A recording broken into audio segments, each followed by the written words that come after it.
सच्चिदानंद रूपाय विश्वोत्पत्त्यादि Hathaway तापत्रय विनाशाय श्रीकृष्णाय वयं नमः।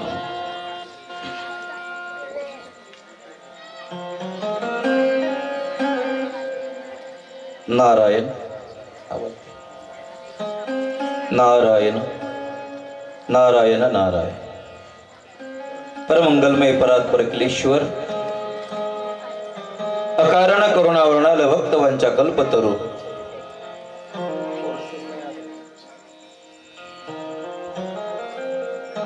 ताळंदित विनंदित नंद नंदन आनंद कंद ब्रजंद कणयाची वाङ्मय प्रतिमूर्ती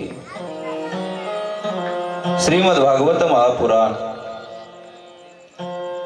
महान भगवंताच्या आशीर्वादाने सुलभ झालेली श्रीमद भागवत कथा अनेक साधू संतांच्या कृपा प्रसादाने पावन झालेली, पतिताला पावन करणारी, मोक्ष प्रदान करणारी, जीवनामधली व्यथा दूर करणारी, आनंद प्रदान करणारी, रसाने युक्त असलेली, परम मंगलमय असणारी भगवंताची गाथा।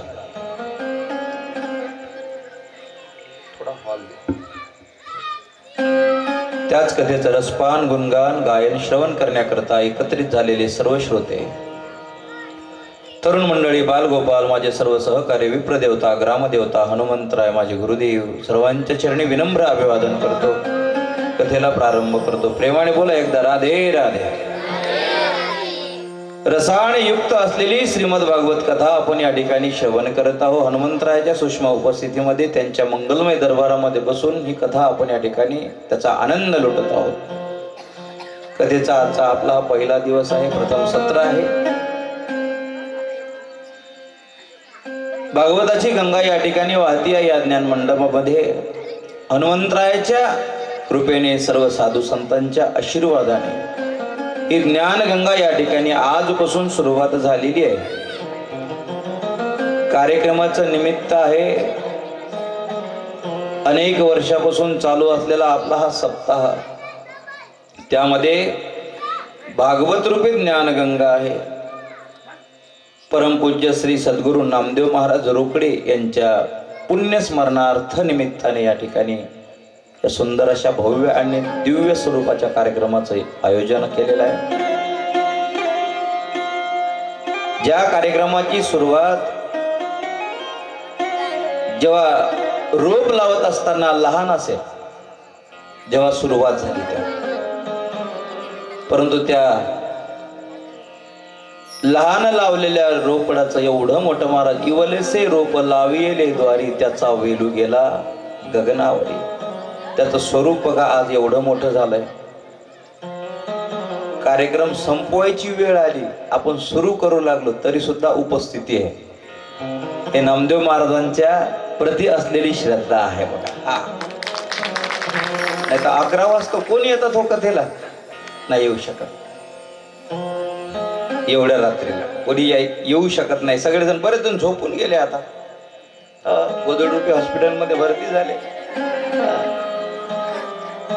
पण कुठेतरी सद्गुरूंविषयी आस्था आहे, कुठेतरी साधू संतांविषयी आस्था आहे। याचं कारण सांगू तुम्हाला। जीवनामध्ये कुठे आस्था नसली तरी चालेल, परंतु संतांविषयी आस्था असणं फार गरजेचं आहे। कुठे आस्था नसली तरी चालेल, परंतु देवाविषयी आस्था असणं फार गरजेचं आहे। कुठे आस्था नसली तरी चालेल, आपल्या गुरूंवरती आस्था असणं फार गरजेचं आहे। ज्यांनी आपल्याला जगण्याकरता सुंदर असा मार्ग दावून दिलेला आहे, स्वतःच्या संसारावरती पाणी फिरून टाकले या साधू संतांनी। स्वतःच्या जगण्याचा विचार नाही केला, आयुष्याचा विचार केला नाही, राहणीमानाचा विचार केला नाही, सर्व त्याग करून टाकला, घरादाराचा, संपत्तीचा, पैशाचा, आदल्याचा। कशा करता माहितीये? आपला संसार सुखी व्हावा म्हणून। आणि ज्यांनी सर्वात जास्त या कार्यक्रमाची महाराज या ठिकाणी शोभा आणून दिली, मला कळालंय, मला त्या दिवशी फार हळहळ झाली। माझे मित्र, आमचे सरपंच भाऊ हरिदासजी भाऊ यांचे वडील चंद्रभानजी भिवाजी झाडे आज आपल्यामध्ये नाही आहे, परंतु त्यांनी ते कार्यप्रणाली या ठिकाणी सुरू केली। किती मोठं सहकार्य मी आल्याबरोबर त्यांना म्हटलं, आता जर बाबा असते तर इकडून तिकडं, तिकडून इकडं, इकडून तिकडं, तिकडं पळतच राहिले असते. परंतु आज ते आपल्या या कार्यक्रमामध्ये शरीर रूपाने नाहीये, शरीराने नाहीये, पण लक्षात राहू द्या, आत्मरूपाने मात्र 100% बसलेले आहेत आणि सगळं हा कार्यक्रम ऐकू लागले, सगळा कार्यक्रम ऐकू लागले. आणि ज्या माणसाने जीवनामध्ये चांगले सत्कर्म केले त्याचं मरण सुद्धा चांगलं होतं, त्याचं मरण सुद्धा चांगलंच होतं. आणि भागवत कथा ऐकण्याचं कारणच ते आहे ना, जीवन तर आपण जगून जाऊ हो, परंतु अंतकाळ चांगला झाला पाहिजे. आज चंद्रभान काका निघून गेले आपल्यामधले, त्यांच्या संपूर्ण परिवारावरती किती मोठं दुःखाचं डोंगर कोसळलेलं आहे. संपूर्ण जबाबदारी हरदास भाऊंवर आली, संपूर्ण जबाबदारी. तरी सुद्धा त्याच्यातून ते सावरून एवढ्या मोठ्या कार्यक्रमाचं नियोजन करतात, संपूर्ण गावकरी त्यांना सहकार्य करतात आणि तुम्हा सर्वांना मार्गदर्शन करणारे आपले माणिक महाराज सुद्धा या ठिकाणी वेळोवेळ तुम्हाला मार्गदर्शन करत राहतात. एकदा सर्वांसाठी जोरदार टाळ्या वाजवा. आशीर्वाद आहे तुमच्यावरती महाराजांचा. तुम्ही कधी फोन करा, उपस्थित राहतात. मला लगेच आपल्या बाबांचा चेहरा आठवल्या आल्याबरोबर मी फोटो पाहत होतो, त्यांचा पहिला फोटो मला घरकन लगेच ते क्षण आठवले. 10व्या महिन्यातले तुमचे स्टेटस मी पाहिले होते. असे चांगले माणसं जर जीवनातून निघून गेले ना, वाईट वाटतं बघा. आणि एक सांगून जातो, जो सगळ्यांना आवडतो ना तोच देवाला आवडतो. आवडीचा माणूस जास्त दिवस राहत नाही, पण त्यांनी केलेले जे कर्म आहे ना ते मात्र आपल्या लक्षात राहतात. अमर होणे जर कशाला म्हणायचं असेल ना, अमर होणे,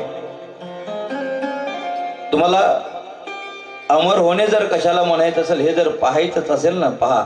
आज निघून गेले चंद्रभान काका, परंतु आज ते अमर झाले. अमर होण्याकरता भरपूर वर्ष जगायची गरज नाही. नाहीतर ज्ञानेश्वर महाराज किती वर्ष जगले हो? अवघे 22 वर्ष. माऊली फक्त 22 वर्ष जगले, पण आजही अजरामर झाले. त्यांनी लिहून ठेवलेली ग्रंथ संपदा संपूर्ण विश्वामध्ये त्याच्यावरती PhD डॉक्टरेट केल्या जाते. आजही ज्ञानेश्वरीची एक एक ओवी जर याचा अर्थ बघायला गेलो, आयुष्य निघून जाईल पण कळणार नाही. किती वयामध्ये? फक्त 22व्या वर्षात. याला अमर होणे म्हणतात. विवेकानंद तर 20च वर्षाचे होते, तरी संपूर्ण विश्वामध्ये नाव लौकिक झाले. याला अमर होणे म्हणतात. भरपूर वर्ष जगणे, 100 वर्षाच्याही पलीकडे जगणे, यालाच अमर होणे म्हणत नाही, किंवा यालाही जगणे म्हणत नाही. फार थोडे दिवस जगलं तरी चालेल, परंतु असं जगा आपण निघून गेल्यानंतर कुठेतरी शोक कळा पसरले पाहिजे, 2-4 माणसांना तरी दुःख झालं पाहिजे, याला मरण म्हणतात. मग ते मरण मंगलमय होण्याकरता आपण या ठिकाणी कथा श्रवण करत आहोत. चंद्रभान काका आता जिथं कुठे असतील, ज्या योनीला प्राप्त झाले असतील, त्यांना त्या ठिकाणी सद्गती प्राप्त हो, त्यांच्या आत्म्याला शांती मिळो, ही या ठिकाणी मी अपेक्षा ठेवतो. एकदा बोला सर्वांनी राधे राधे. मोठ्याने बोला ना, राधे राधे. माणिक महाराजही या ठिकाणी उपस्थित आहे. महाराज मंडळी सुद्धा या ठिकाणी बरेच उपस्थित आहे. मला सगळ्यांचे नाव माहित नाही. सर्व कार्यकर्त्यांच्या सहकार्याने, तरुण मंडळीच्या उपस्थितीने, माता भगिनींच्या विशेष उपस्थितीने, आमच्या सर्व गुणीचनाच्या उपस्थितीने सुंदर असा साऊंड सिस्टीम, मंडप, कॅमेरेवाले, सर्व नियोजनकार, हरिपाठ मंडळ, मुंजाराम महाराज, आळंदीचे आमचे सगळे महाराज, या सर्वांच्या उपस्थितीमध्ये चालू असलेला आपला सुंदर असा हा सप्ताह आणि त्यातला हा पहिला दिवसाचा आपला सेवा भगवंताच्या चरणी अर्पण करायचा आहे. बोला राधे राधे. काय ऐकायची भगवंताची कथा? कथा तर अनेक असतात हो, कथा अनेक आहेत, पण भगवंताचीच कथा का ऐकायचं? चरित्र भगवंताचं राहते, चरित्र संतांचं राहते, आपलं फक्त विचित्र राहते. आपलं चरित्र राहत नाही. संतांनी कितीही सांगू द्या माणसांना, कितीही उपदेश करू द्या, पण मला सांगा आजपर्यंत माणूस सुधारला का हो? पण एक सांगून जाऊ का, तुकाराम महाराज गेले सांगून सांगून, ज्ञानेश्वर महाराज गेले, एकनाथ महाराज गेले, सर्व साधू संत गेले, नामदेव महाराज रोकडे गेले, माणिक महाराज आहेत, मी आहे, असे माझ्यासारखे कितीही विवेक महाराज घासू घासू पेले तरी लोक बदलत नाही. तुम्ही म्हणाल कसं? ताजा अनुभव घेतलं मी आज. अर्धच भाऊ, तुमचं माझ्याकडे किती लक्ष होतं बा. मी मागे थांबलो होतो, लगेच मला इकडे या महाराज, पण लोक मलाही जाऊ देत नव्हते. मला अशी ओढायची